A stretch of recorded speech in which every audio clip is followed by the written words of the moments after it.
Are we live? We're live. Hey, everybody. Welcome to the Green Room. We are here behind the scenes here as we check in with our guests. Today, we got some very, very special people here across the board. We'll do some quick introductions. I'm Bray Wang with Constellation Research and the co-founder here of DisrupTV. We've got our awesome producer, Aubrey. If you can see her, I think she's on the upper side of the screen. And then, of course, my awesome co-host, Vala Afshar, calling in from Boston.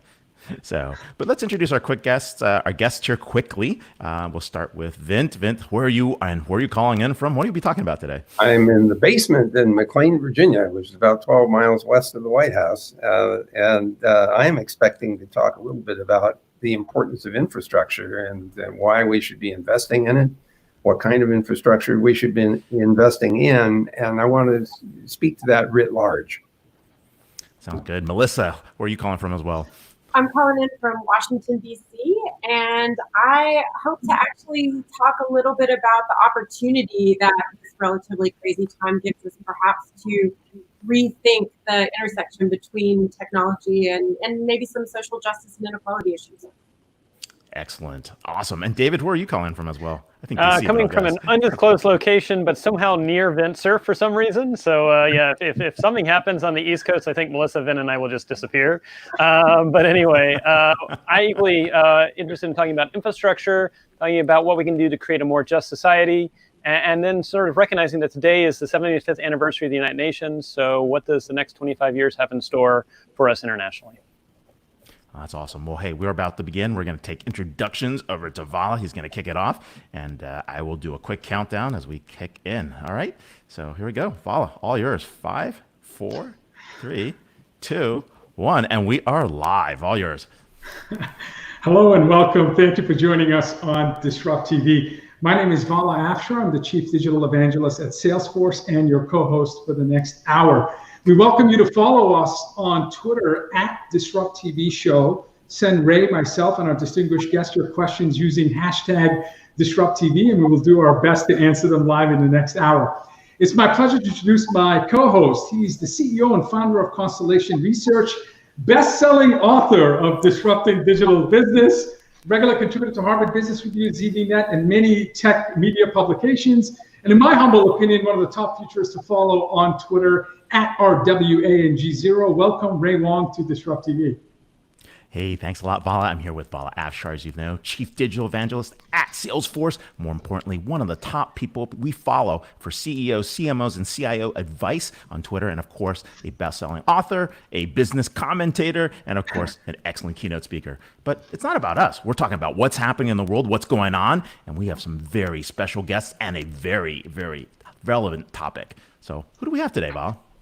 Ray, please bear with me for the next couple of minutes because I did my best to shorten the bio of these three extraordinary guests, but you got to give me at least a couple of minutes. We're going to start all right. with Mr. Vint Cerf, Vice President and Chief Internet Evangelist at Google. He contributes to global policy development, continuing the spread of the internet, widely known as one of the fathers of the internet. Mr. Cerf is the co-designer of the TCP/IP protocol and the architecture of the internet. Mr. Cerf served as chairman of the board of the Internet Corporation for Assigned Names and Numbers, ICANN, and has been a visiting scientist at the Jeffrey Potion Laboratory. Mr. Cerf served as the founding president of the Internet Society. Mr. Cerf is the recipient of numerous awards in connection with his work in the internet, including U.S. Presidential Medal of Freedom, U.S. National Medal of Technology, Queen Elizabeth Prize for Engineering, and ACM Turing Award, which some consider the Nobel Prize for Computing. Mr. Cerf is an officer of the Legion of Honor and holds 29 honorary degrees. People magazine identified Mr. Cerf as the 25 most intriguing people in the world. You can follow his work on Twitter at VGCerf, C-E-R-F. Welcome, Vint Cerf, to DisrupTV. Big welcome. And our next guest. I'm sorry to interrupt, Vala. My wife just told me that we have a leaking cooling system in the wine cellar, and it is all over the place. I will be back as quickly as I can, but this is a real emergency. So absolutely. All right, we'll see you in a bit. We'll take you out for a second. It's that type of year, folks, 2020.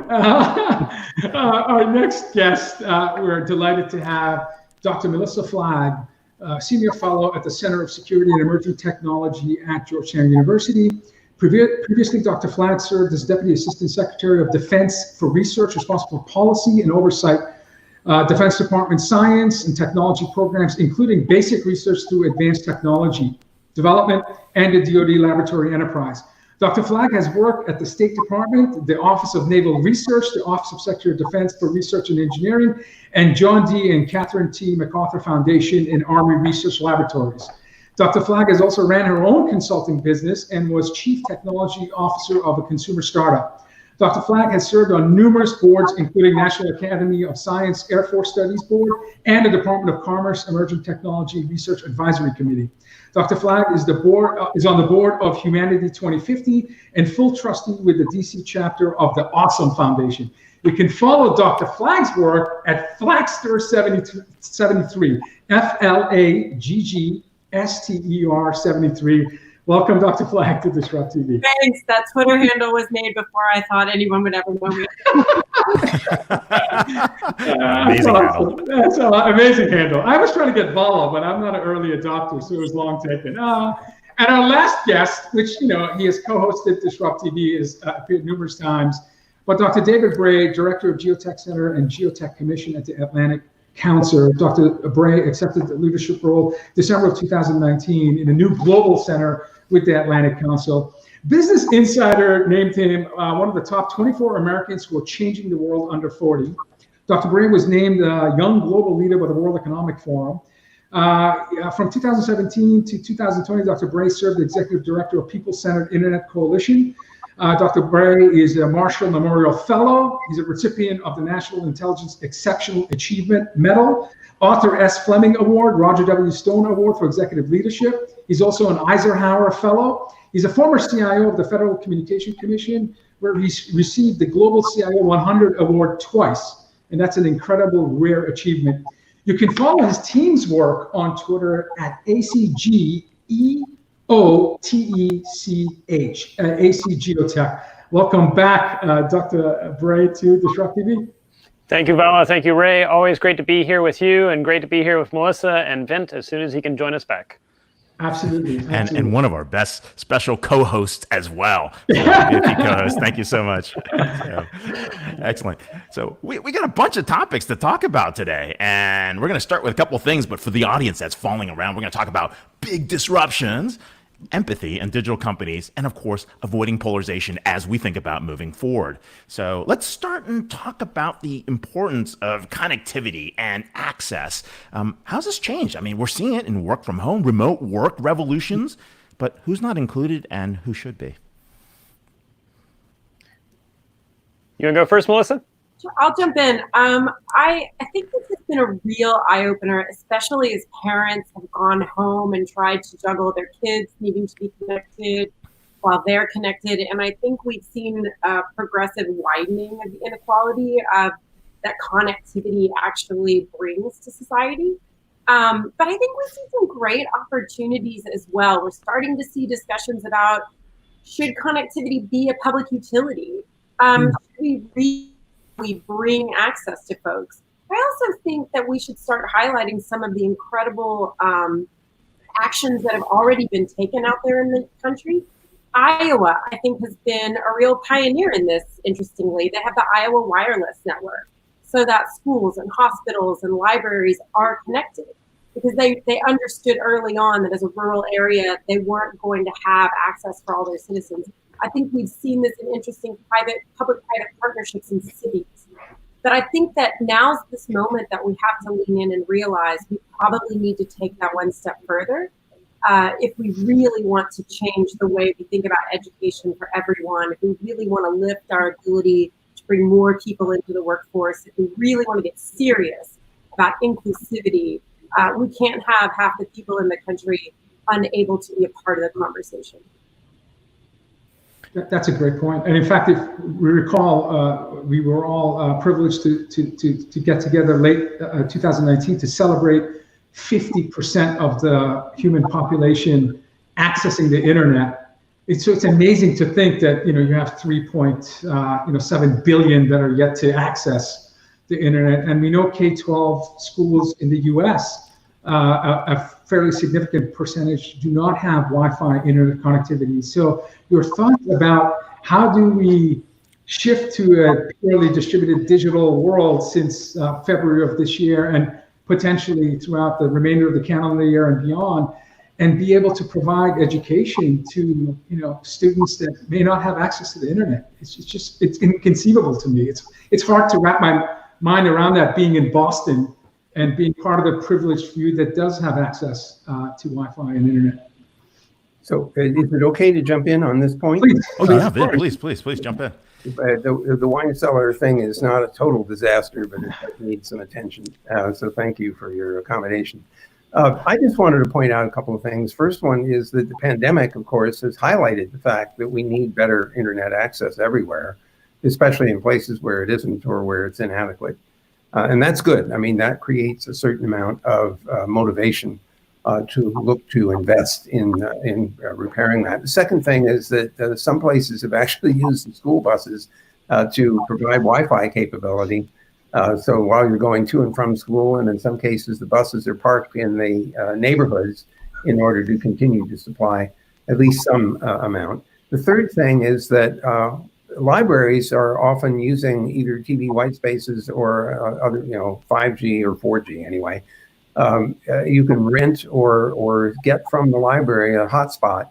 And I'm starting to see a few more examples of startups that are providing these things gratis in order to at least provide some capability while we get the real build out to happen. So I think the recognition that we need to do something has been emphasized by the fact that people can't go to school, they have to have remote access. Terrific. And what I like about what Vince said is when we were with the People-Centered Internet, we were working with empowering Native Americans to basically have both agency and choice about how they brought broadband to their communities and then how they would use it for health and education. And we did succeed with one of the tribes leading the way for one of the most remote tribes on the continental 48 United States in the base of the Grand Canyon. They succeeded in getting broadband. It was actually led and sustainable by them. And so I think that's a model that we can use for the rest of the country. The other thing that I would also share is I'm seeing cases where companies are going to schools and saying, which of your students are having challenges getting access to internet at home? And they'll just basically say, no questions asked, we'll just basically help provide that. Now, questions about, is that sustainable? Does that need to be picked up with something that's a little bit more long-term? But that's a case of where industry is recognizing that, almost like how we now take, who would not have a road going to your house? We need to have, similar to how roads are sort of ubiquitous, we need to think about how can we provide this for everyone to have access? Because if they don't, it will only widen the divide when it comes to education, and we'll be further behind. One interesting opportunity that I think this really brings us in education is rethinking how we bring people into schools that traditionally had trouble attracting teachers. I was actually talking to someone here that I would love to be teaching an hour a day or every other day for a sort of underserved school in DC. I'm doing it from my house, from my laptop. The way we start to think about sharing curriculum across these types of schools that have similar challenges in urban areas across the country or in rural areas, how the opportunity to actually bring rural and urban areas together to talk about shared history through different lenses. It's such an incredible moment of stress and pressure, but I think stress and pressure in the biological system is sort of how we keep things from growing out of control. There's actually pressure on cells, how we control the size of the cells, right? And it's kind of how you avoid cancer. And cancer is what happens when it's just under control. So this idea that stress and pressure can have a positive side can actually bring us to a more controlled, sort of more well-balanced system is really real. And I'm excited that I think we're finally getting to the point where we are coming out the other side of being so intensely blown back by all of the change and starting to see this real innovative, typical American spirit of like, something out of this seeming mess. And I think there are real opportunities for curriculum and teaching and serving underserved communities more effectively using this technology. So, Melissa, that's a great point. Oh, Vint, go ahead. well, I'm sort of extrapolating from what Melissa just said. First of all, I would say that the ability to engage this way is partly dependent on where you live and what the local conditions are. I mean, if you have a space that's quiet and you could set up high-speed internet and you have things properly arranged, you can participate as we are right now.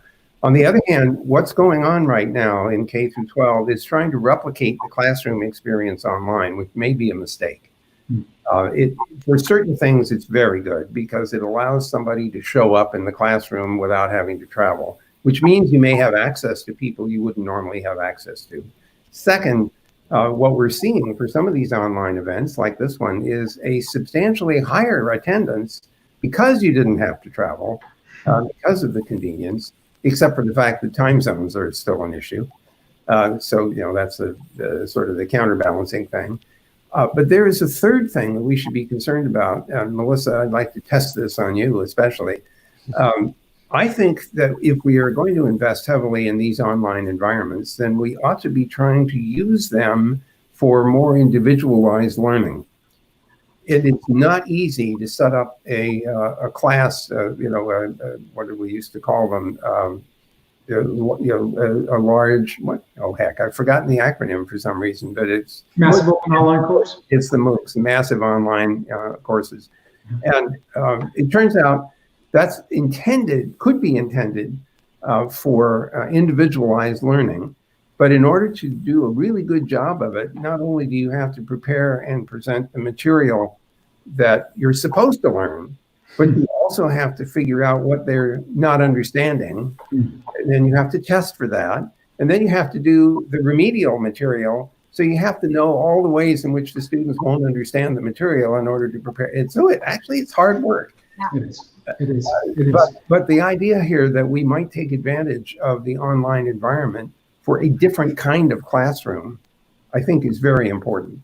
My sense is that this distributed digital world that we've entered since February will shift the higher ed model from an Apple iOS model to an Android model, meaning I can take the best accounting course at one school, the best science course at another, and my best humanities course. So in other words, I may be able to have accreditation from multiple universities where I can attend different environments and shape my learning path, not just with one institution.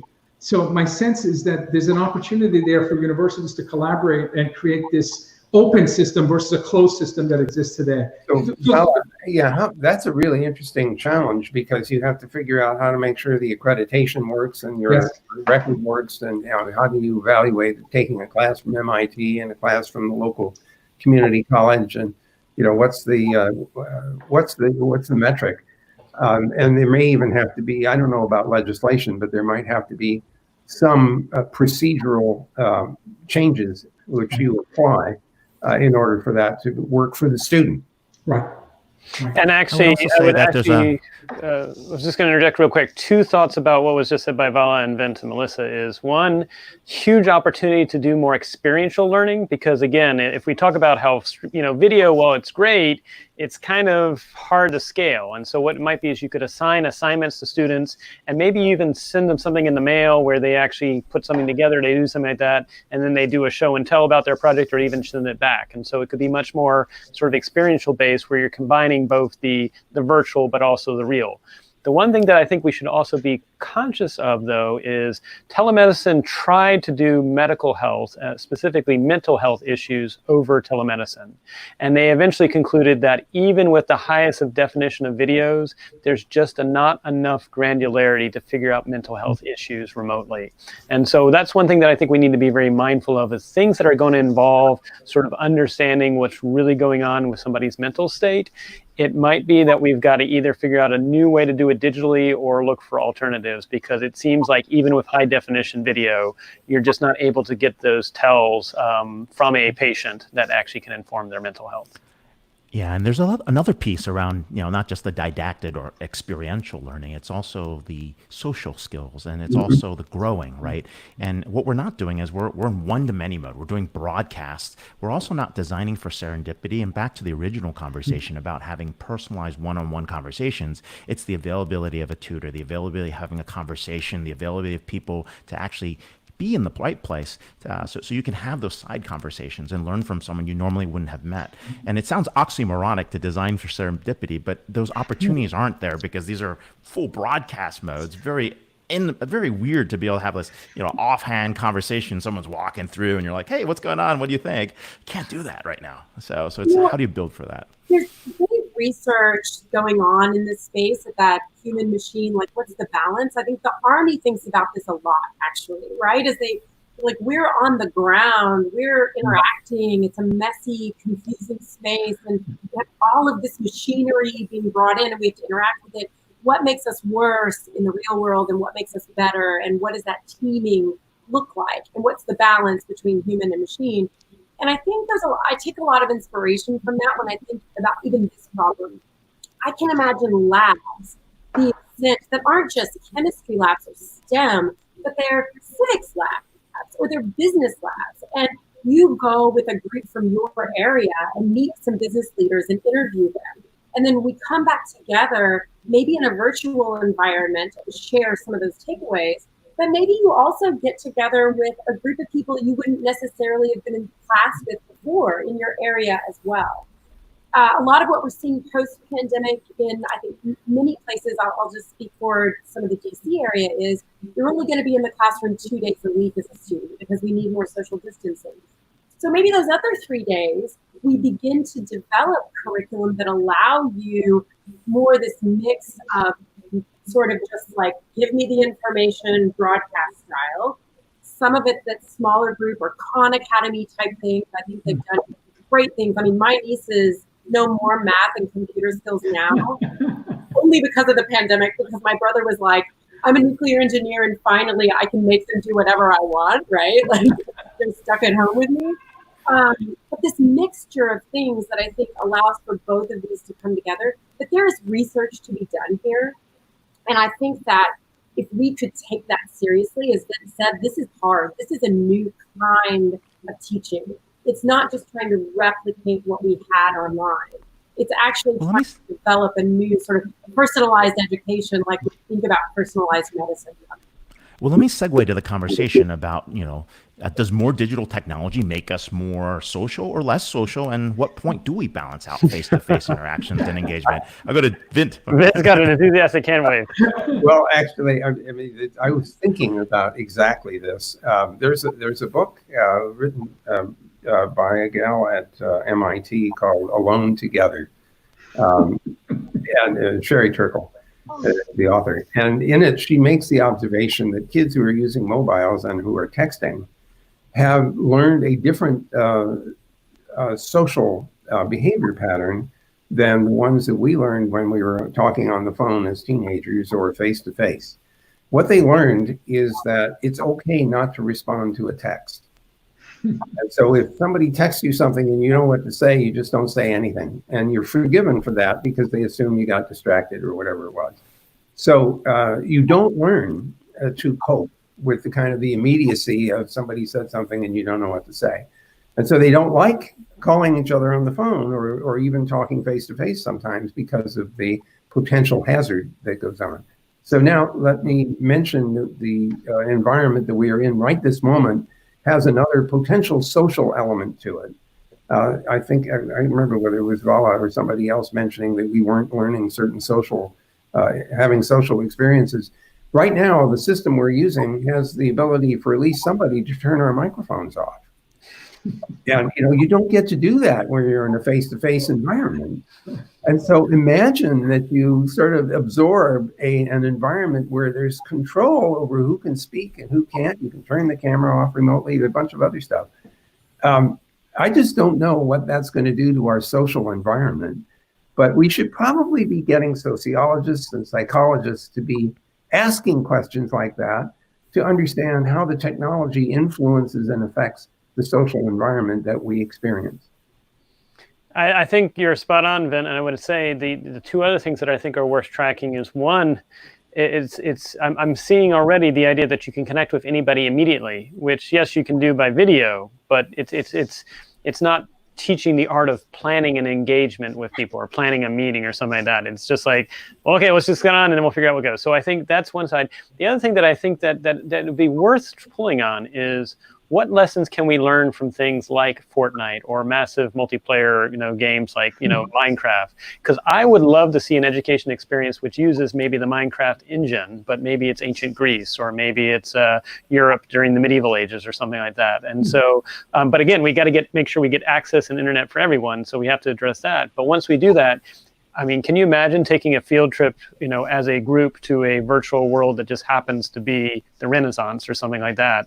I mean, that would be very interesting in my opinion, but maybe I'm biased. So we had some interesting sorry, Val. We got some interesting questions here, and this one's from Alan Bowling, someone I've known for decades.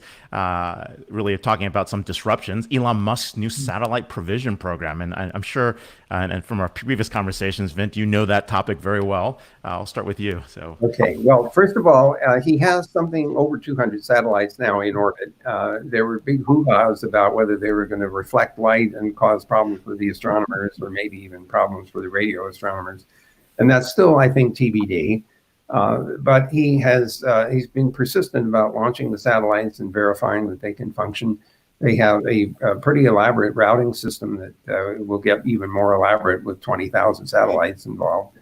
I've always wondered about the endpoint economics of all this. How affordable will it be? I mean, it may work beautifully, but it could turn out to be expensive. Although it's a lot less expensive to launch using his current rocket collection than the previous ones. So we have to see how the economics work out.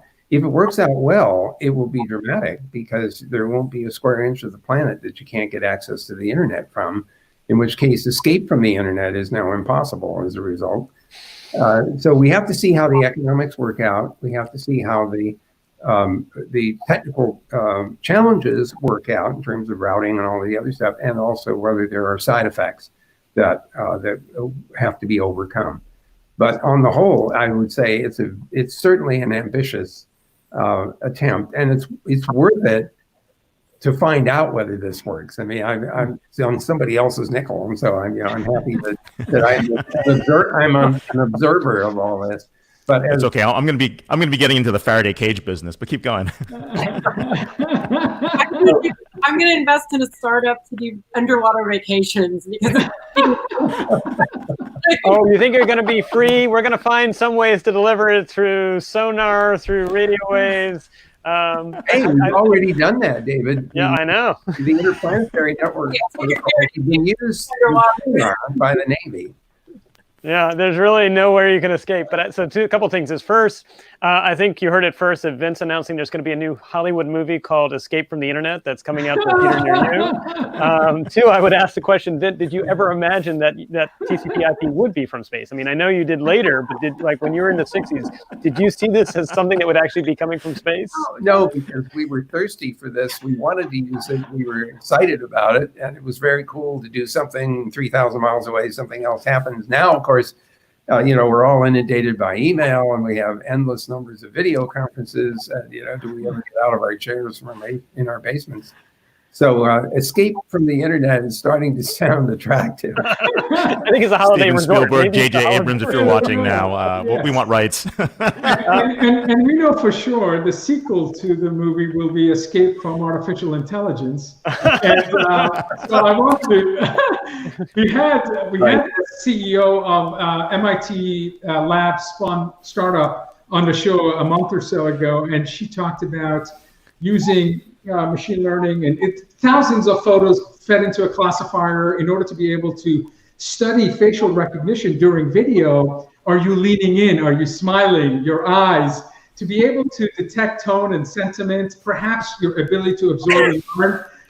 So as we talk about ethical use of technology, and we did talk about control and how potentially AI can be used to control engagement and help facilitators and moderators know when they're looking at a Brady Bunch square of individuals watching remotely through digital. which one is losing interest, which one's taking notes and excited.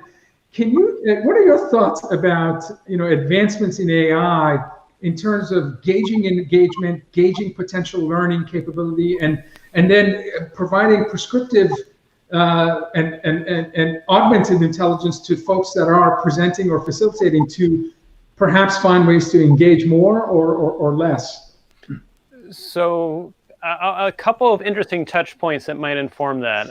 Shortly after COVID-19 started happening, you may have seen a story that there were 7-year-olds, 8-year-olds that figured out how to pre-record themselves watching raptly with intention, and they actually played that to spoof the teachers thinking that they were listening to the classes. And so I think any future that begins to use AI to assess how you're doing, there will be an underground market that will create the ability to make it look like you are paying absolute attention and you're so spotted. So I think we need to be ready for that. But then the other thing I would say is, notice I'm leaning in. I'm leaning in as you're talking. You're leaning in, you're ruling out. But the other thing I'd say is we need to be aware of the geopolitical dimension. So what we talked about real quick with SpaceX and with providing internet from space, I think that's going to challenge more closed societies, because how are they going to do information control when you can fly over now? And now, in theory, if they're people have antenna access, what does that look like? But I would say AI, on the other hand, challenges more open societies. Go ahead, Vint. So, David, there is this little problem, because it's one thing to receive a signal. It's something else to transmit one. And if you're transmitting signals and somebody can detect that, oh, yeah, exactly. Easy, then you're kind of waving your hand saying, hi, I'm transmitting up to the satellite. And the next thing you get is ballistic anti-jam. But remember the Cold War, though. The Cold War, at least in theory, was information coming into the Soviet Union that they didn't want to have. And then they had an underground mimeograph machine. So yes, I agree that it may very well be they don't want to have even the information coming in that says, your government says Tiananmen Square never happened, and oh, by the way, here it did. Well, the samizdat. And by the way, in Cuba, that's exactly how they were distributing internet content. People would go to a place where they could get it copied on a disk, bring it back to Cuba, and then copy the disk around. Sneakernet. Yeah. That's great. Oh, go ahead, Melissa. Oh, no, I just wanted to throw out the idea that I think, there's always positives and negatives to a technology. AI may not, for these purposes, I think is generally not good from a control mechanism, because it's unreliable and can be spoofed. But I do think from the perspective of we're doing interesting research right now on how to tell if you're sick before you really even know you're symptomatic, from your phone, from your gait, from your sort of energy level, the way you interact. There are so many opportunities for this technology to allow for different types of positive interventions through health, through education, that aren't about a control mechanism, but more about an opt-in. And so I think that we need to be thoughtful about balancing it. I also think AI is very clearly at its best at the moment when you're in a sort of type of decision-making process that you're going to want to repeat a lot of times, right? Where a lot of people are sort of going through the same process and repeating it. I don't think AI is really very close, and I work a lot on AI. I don't think we're super close to being able to throw AI out into the wild and let it see things it's never seen and just act for us. So I don't worry too much about it taking over right away, because it's pretty brittle, it's not very resilient, and I can break it. So I don't know. But are you worried? But Melissa, are you worried about chatbots? So there's a part, I'm writing a new book, and in it we're talking about decision velocity and decisions per second, right? And OODA cycles, right? Observe, like the whole detect, analyze, assess. Now the question is if machines are making decisions per second and humans are making them in hours, right? Then we get in some very interesting scenarios, right? Especially what's going on with disinformation campaigns, which is where I'm trying to take you guys to, which is the next question. I'm not really about debate yet, and I'm going to punt that to Vint and David, but I am going to. She's throwing a grenade to us. Okay. I think this idea of allowing the speed of an interaction to be dictated by someone else or something else is a choice. And so there's a really interesting opportunity here to step back and think about strategic capability and not just be drawn in to point, counterpoint, but to actually step back and say, this may need to happen at this pace for a bit. How am I going to invent the high-speed train that gets me out of the marathon, that breaks all the rules and gets me over the finish line first. And I'm now out of that OODA loop completely.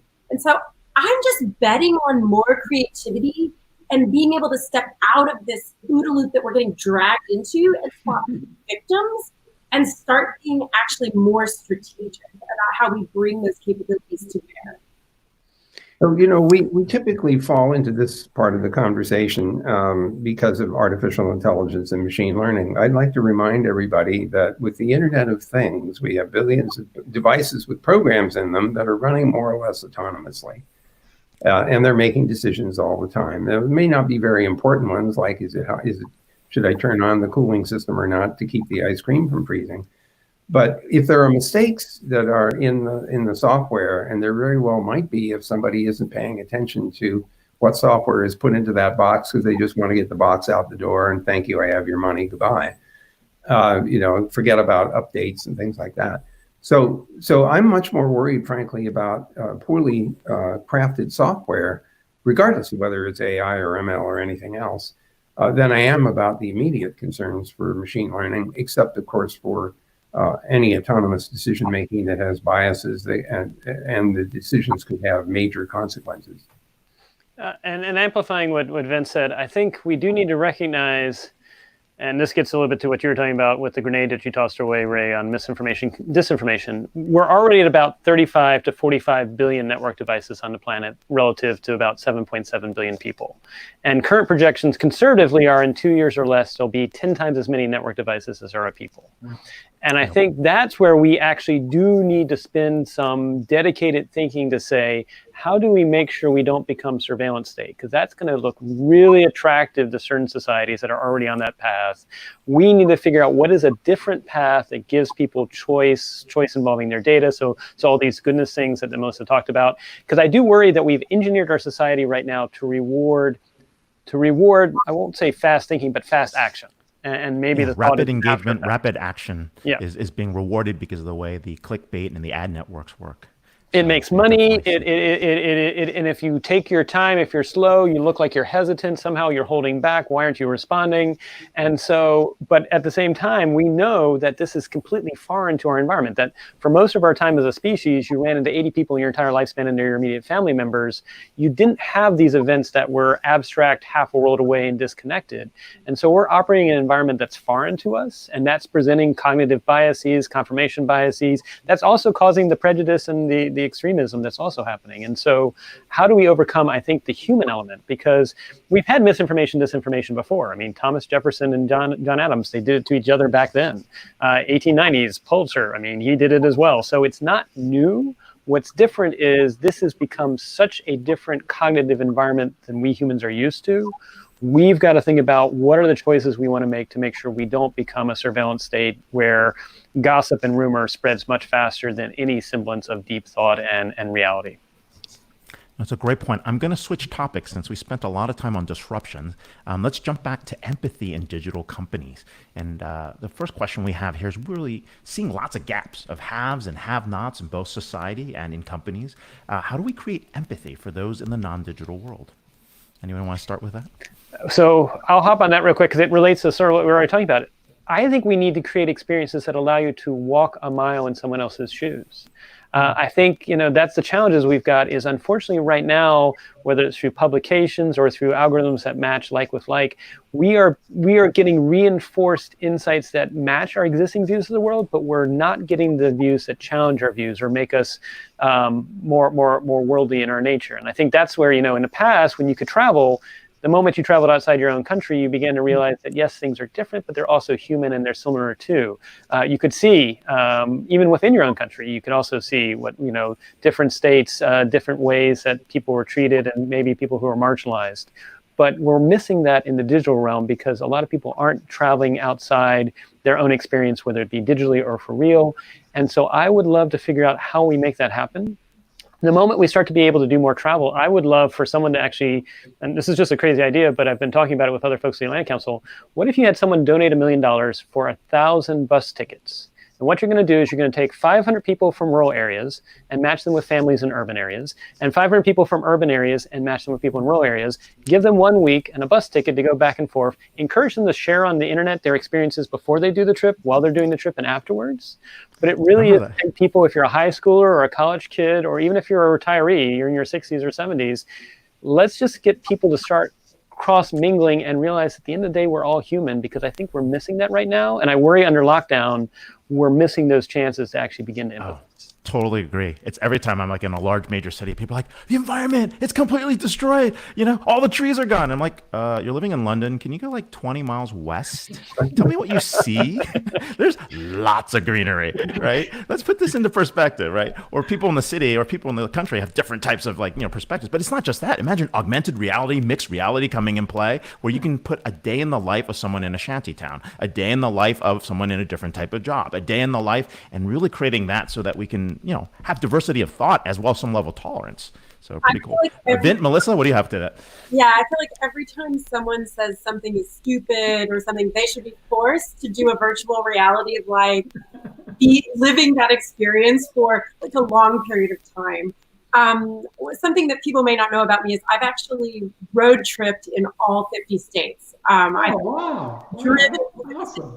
I think I've officially been to all 50 capitals. Wow. And the thing that I love about it, I grew up in the South. I grew up in small towns. I mean, I can remember when I went to grad school in Tucson, Arizona, calling my mom and saying, there's a mall and an airport in the town. I had never lived anywhere that had a mall and an airport. It was blowing my mind, right? And I was 23 by the time I had that experience. And then I lived in DC, and I lived in London, and I lived in Santiago, Chile, and I had all these experiences, Chicago. But I never lost this love of just like driving to the middle of Nevada and going into a diner and asking, what should I order? What's the special? Just so cool. So cool. What would I do if I was Guy Fieri? I wish that for more people, because I certainly don't agree with everyone I've ever met. But God, I've had some good times with some people I had nothing in common with. So, we ought to give some thought to the fact that you don't need the bus ticket if you're going to use these online environments. And I'm not suggesting that it's the equivalent, not for a moment. But the fact is that we can make it possible for people to interact who might otherwise never have the opportunity to do that because they can't afford that bus ticket. So, or airplane ticket. So we ought to be thinking about whether the online interactive experience, while it's different from face-to-face, it's not quite the same as sharing a meal, except that I have had dinners or lunches online, and they are not too far apart from having a pleasant lunch with somebody. You just can't share the other person's food. I agree, actually. Well, Vint, and actually that was the counterpart, I would say, that the easier way to scale this up, and we'd have to see what the differences were versus in person. Imagine if you got matched with a pen pal, and it wasn't initially revealed that this pen pal was completely different than you. And so you actually just started writing back and forth. And then about 3 months or 4 months in, it begins to reveal that, by the way, this individual's from Savannah, Georgia, you're coming from Seattle, Washington, or something like that. And you abstract the things that pull people apart, and you initially bring them in saying, look, you both like to ride your bicycle, or you both like to take walks in parks or things like that. Could the internet help us reinvent what pen pals are for the digital era to bring people together? So now I have to tell you that there's an interesting technical problem. Somebody mentioned, I think it was Melissa, virtual reality. Do you know how that works today? You put this headset on and you look like Darth Vader. So imagine you're trying to do a video conference in virtual reality. If you actually use the camera, you'd look like Darth Vader. Of course, that doesn't work. So now you have to have an avatar. And the result of that is a whole new business where you could buy whatever avatar you want. You could, it could be your own face with kind of improved, like I could have hair and things like that. So you imagine new businesses arising as a consequence of the technology we use to communicate with each other. Yeah. Do you all remember how Second Life was set up, or the sun had those like very, very interesting orbs in Project Looking Glass? I mean, that's some very cool stuff. And Second Life, actually, I have to give a shout out to Ben Kaczynski at Emory. We had the only part of Second Life that was visited by a president. President Jimmy Carter visited Second Life in 2007. This is when I was doing my PhD. They kept that island because it was a historical landmark, but President Jimmy Carter actually paid a visit. So, and they actually did have some people walking around with him that were supposedly Secret Service in Second Life. The historical facts from Dr. Bray, second to none. Second to none. What does an ideal digital engagement look like? Ray and I, we've interviewed 596 guests over the last 4 years. My favorite part of the week is Fridays, because I get to sit back and, as a student, learn from the best and brightest in the world. So, I feel like, it's a great thing for us to learn. But like Dr. David Bray, what do you look for when was the last time you had a digital engagement? You just felt inspired and you felt motivated. What were some of the elements? I would say it was probably the last one we did with Malcolm Turnbull. So I would give kudos to what you, Vala, and Ray do. I would say he was extraordinary. He was extraordinary. But I think it's energy, a sense of. Actually, what it may very well be is research has shown that groups make better decisions when three factors are present. When there's turn taking in the conversation, there's active listening. And what's also interesting is they found there's a third variable that might be linked to the other two, which is actually a higher ratio of women to men, which again, maybe they're more active listening, maybe they're more taking turns. But I think if those things are present, whether it's physical or digital, I feel more engaged. The other thing I would say is if the experience leaves me wondering, how is Vala doing? How is Melissa doing? If it makes me think about what are you doing when we actually are done with the conversation, then that to me is a tremendously successful digital experience. Very cool. David, the taking turns thing is actually an indicator of respect. And so I think if we dig a little deeper into the success there, it's not the fact that you're taking turns, but that you had respect enough for each other to take turns, and respect for people's intentions. I know that some of the most successful collaborations still involve fairly dramatic interactions, and I have personal experience with a number of those. But they were never personal in the sense of, you dumbass, this is the stupidest idea I've ever heard. It's like, I don't think that's going to work for the following reasons. Or have you considered this? And it can get very tense. Yes, I did, and no, you didn't. But if everybody in the group recognizes that they are all aimed at trying to get a particular thing done, yes, and you respect everybody's intent to do that, then you can tolerate some fairly intense interactions. But it starts with a respect for other people's views and intentions. I want to double down on that a little bit. I think that the idea that you can respect someone and that you can create trust, that you're respectful even though you're debating, is really critical. And I think mission and that common mission that you discussed, Vint, is key to that. The idea that we really believe that we are trying to get to the same goal, and that maybe we're exploring different ways to get there, and that maybe we really believe and we're quite passionate about it, but we trust that actually the intention, the mission is the same. And I feel like that leaves you with a lot more excitement. I also feel like there's this improv thing that people talk about, which is yes and it's pretty commonly discussed, but it really does matter. If you're in a conversation or with people who are like, yes, and think about this, and they build on each other, rather than it being like, you feel like everyone's sitting waiting to say their prepared thing and move on. One of the reasons I've been so excited to engage, I think, with this group of folks over the last several months is I never feel like it's a prepared, like, little speech that everyone's trying to get their turn to take, right? To me. No, you feel like, no, it's not about talking points. It's really about something. You hit the nail on the head, Melissa. I never have any talking points. I'm never prepared. So let's jump in on polarization real quickly. I mean, today is what, the 75th anniversary of the United Nations Charter. I think, Vint, you were doing some things earlier today. Originally signed here in San Francisco on June 26, 1945. I mean, that's 6 weeks after the war in Europe, if I remember.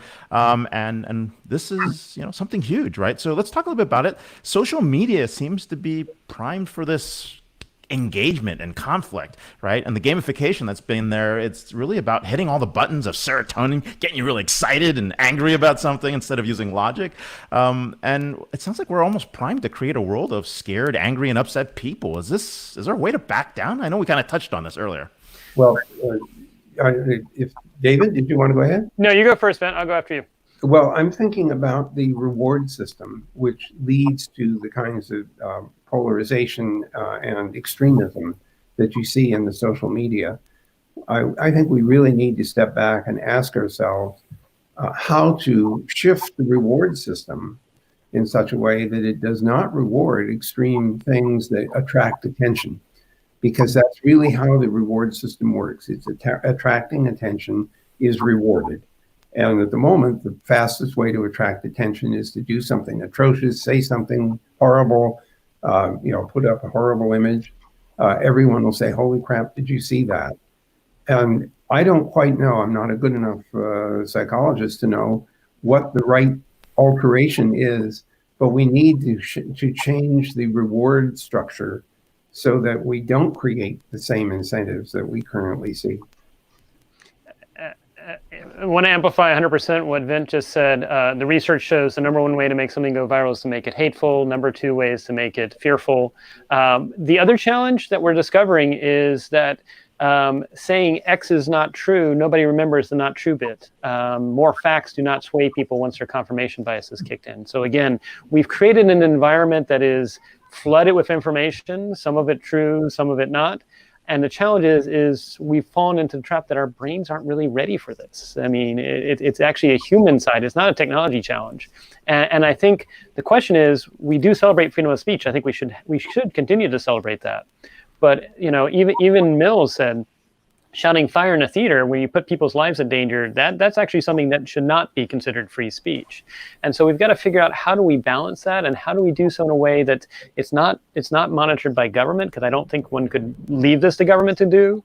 But at the same time, I'm not sure it's necessary industry, because again, industry's got different focuses as well. So maybe we need citizen groups that sort of serve, like, congratulations, you've got 6 months in which you are going to help serve to try and encourage more productive dialogue or something like that.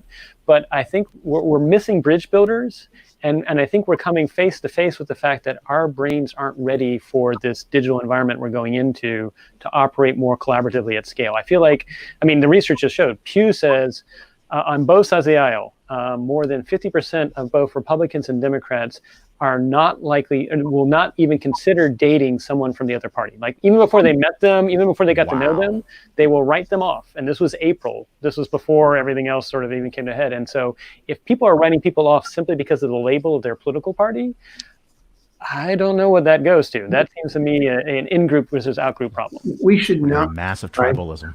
We should absolutely not be surprised at this. If you ever looked at sports teams and how closely bound people feel to them, watch a typical soccer game in Europe, and I'm not picking on the US in particular.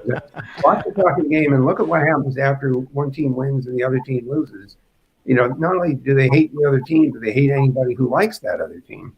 And it's very tribal. It's very tribal, and we've reinforced that. Heart attacks go up when your sports team loses. It's like they've done research on it, and heart attacks actually spike after, like, your Super Bowl team loses. It's crazy. I want to throw out one idea, which is I want some filters on social media that are like sentiment analysis and that show me this is a mid-range sentiment. This person, I want, instead of a check for they're famous, I want a check mark by names of people who are like, they really never go to the extremes. Like, the sentiment here goes a little bit both ways. I want the choice to find more neutral, not just neutral, but more sort of constrained people who are more thoughtful about how they put things forward. I also think tribalism is actually biological, right? This is an evolutionary thing where we have a group we trust that are going to help us survive. And so how do we make cross-tribal engagement meaningful, right? Where it's not just me and another person somewhere else creating a new tribe. It's actually my city has this sister city, or my town has a sister town, and as a community, we contribute to each other's education. We send each other, garden seeds from things we like. I mean, these things seem mundane, but they're very human. And if you do things more collectively and have cross-tribal, Melissa, it's a great point. I don't think our leaders are trying to do that anywhere, and especially in election year, this has been very hard. So in fact, real quick on that point, Ray. So back in October, and I'm a good nonpartisan, but I created a group called the Spark Initiative, where I invited people who were moderate Democrats and moderate Republicans, but also wanted to heal the nation. I invited them to have non-attribution conversations about what could we do, putting aside politics, to heal the nation. And people on both sides of the political aisle said the challenge is right now it's really hard to build data models to convince political candidates how they will win by playing the middle. It's very easy to build one as to how you play by inflaming your base, but it's very hard to build a middle. And so maybe what we need to do is have dialogues about how do we engage the middle? How does that become? Because otherwise, again, we're going to fork. But the other thing I would also say is maybe it's not something that we need to look to our leaders to do. Maybe what we need to do is look to shared experiences we can do, whether at the local level, state level, or national level. I mean, you look at certain countries, I'm not saying we do conscription, I'm not saying we do that, but that actually serves to bind people. So maybe what we need to have is, given that COVID-19 has introduced all this uncertainty, at some point in time, we should be able to get back together. Whether you're in high school, college, again, if you're in mid-career or if you're a retiree, what's your 1 to 2 years of service that you choose to do? And it's, again, meant to both expose you to something different, but also create something that you can then, when you later meet someone and say, Ray, what was your service experience and what was that like? I mean, my wife was in the Peace Corps. I mean, whenever you get other Peace Corps people together, even if they were in different countries, it's just amazing the kinship that they have. So something like that, because I think we lack, I look at when the nation came together, it was, when we had a revolution, that brought us together. The tragedy of World War II, which actually created the United Nations, that brought us together. But now we have people that have forgotten what what World War II was and how bad that really made the world in terms of what we face and how we pulled away from that. So what is the shared experience that's needed for now 2020, beyond just COVID-19 happened, beyond just we're now focusing on the need for more social justice? What's that shared experience we can all look to? Absolutely. Let's start there. That's a good lightning round. Anyone have any ideas? We'll jump in. I like the Peace Corps thing, and I like the, maybe we have our own internal Peace Corps where people from different jurisdictions match to each other. Vint, go ahead. Well, certainly the Peace Corps also allowed people to experience cultures other than their own, and that is always a mind-expanding experience. You begin to learn to tolerate differences and recognize that differences are not necessarily, a threat.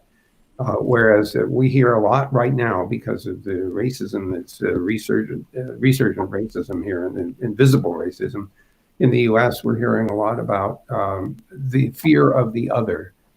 Anything that isn't like you or like your group is potentially a threat, and that's probably might have been an evolutionary social evolutionary survival mechanism, perhaps, but certainly harmful in this environment. I do have two reactions. One of them is to learn to stifle thyself. This is getting back into the tolerance for disagreement, or tolerance from differences, tolerance from different points of view. Learning and accepting that it's valuable to withhold your reactions. Let the frontal lobe work is important. And what we're seeing in the social media, of course, is the injection of content that bypasses any kind of consideration and goes straight to your fears. And that's a serious problem. The second thing, which everybody has heard me crow about, is critical thinking. You need to learn to want to do that. You need to learn how to do that in order to protect yourself from harmful misinformation and disinformation, which is too easy to accept.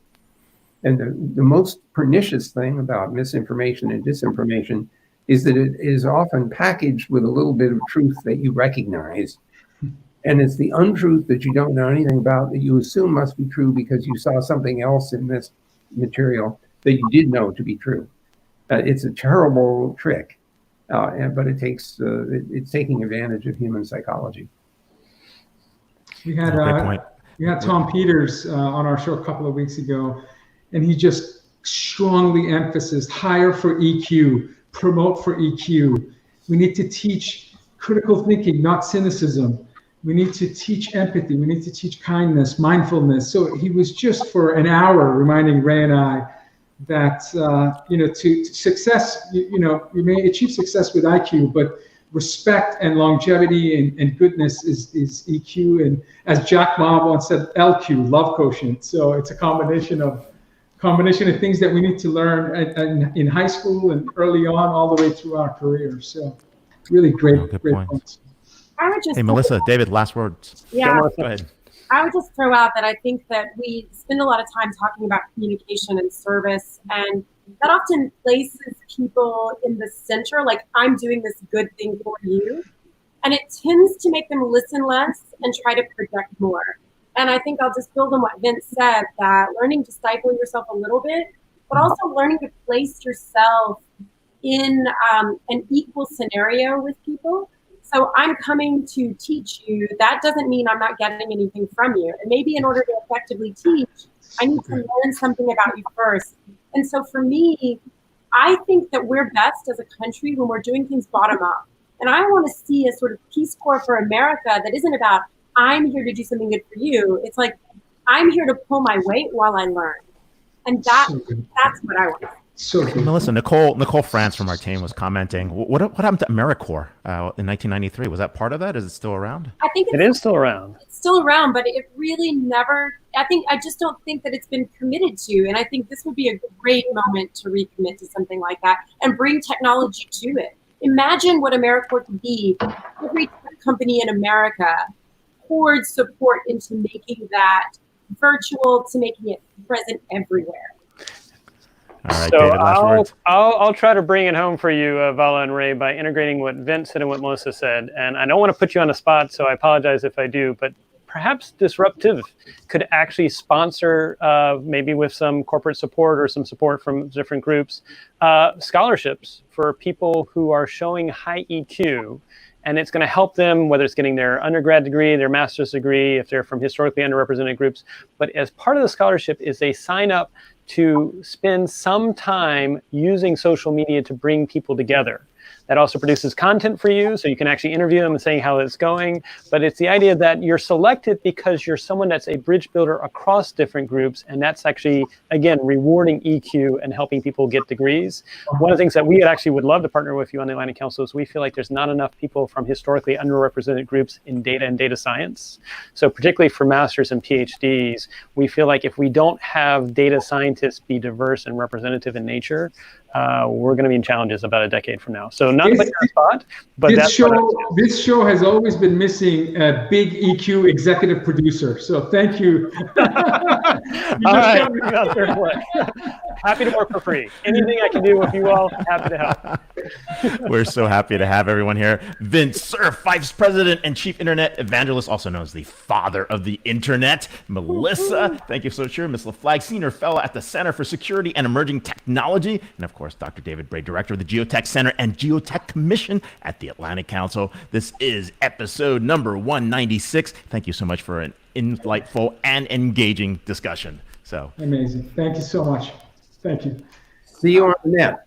Yes. See you on the net. Exactly. Hearing that from one of the fathers of the net is so cool. No better endorsement than that. Ray, just what a privilege. Oh my God, I'm going to watch this episode again and again and again. There was so much like nuggets of wisdom that Dr. Flagg and Vint Cerf and Dr. Bray shared. It's just, my mind is spinning right now. We'll catch up with them in the green room afterwards for a quick discussion. But in the meantime, what do we have? What's going on? We got some special shows coming up in the next few weeks. We do. So next Friday, we're taking off. It's the day before 4th of July. Woo. So we don't have a show next Friday. But, actually, we're on track to do more than 52 shows this year because we're doing special shows. So believe it or not, we're going to have probably more than one show a week when 2020 ends. Speaking of special shows, on July 7th, which is not a Friday, we have a special edition with John Hagel, who's a management consultant, speaker, led the Center for the Edge at Deloitte, and one of just the biggest brains when it comes to new business model innovation. He coined the term infomediaries 20 years ago, and that's what we're all doing right now. So we'll drop into that as well as some of his other thoughts. Yeah, so he's brilliant. So we have a special show, and he's our sole guest. And then we return on that Friday that week, so July 10th, with Nick Mahata, CEO of GainSec. Nick is extraordinary storyteller. Sharon Vinderine, experienced founder, CEO of Parent Tested, Parent Approved. And a return guest, Dr. Janice Presser, teamingscience.com. She's an author and someone who's extraordinary in terms of making sure you have the right IQ, EQ, LQ to build a strong team. So that's the show, Friday, July 10th. Ray, closing remarks on maybe one of our most extraordinary shows we've had this year. You know, I think there's a lot pulling us apart. I think we need to focus on moving forward, coming together, but it requires us to really think about different views, really seeing people in different points of view, whether it's the racism issue here in the US, or maybe it's based on skin color around the world, which has also been an issue historically out there, or thinking about different ways political parties are thinking, or just thinking about, hey, maybe we are under attack and people are trying to tear us apart. There's a lot of things that we can really gain from perspective, a little tolerance and a little bit of patience. If you go out and destroy things, please think about it before you go jump out and do that. But also try to understand each other's sides. And I think that's important. I know I get accused a lot on Twitter for pointing out different things. It's intentional, right? I'll take the heat. I'm happy to broker the conversation. As you can tell, it's tiring. It's some people say it's tiring. No, I actually think it's important, right? And there's a role for that. So don't think I'm completely crazy. I'm just trying to pull people together.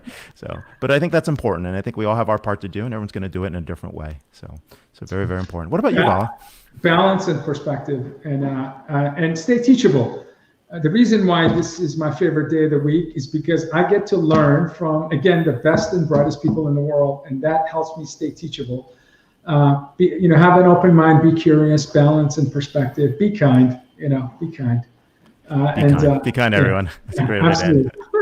Take care, everyone. Happy Friday. 2 weeks. Happy Friday. 2 weeks. Happy Friday. Bye, everyone. Thanks.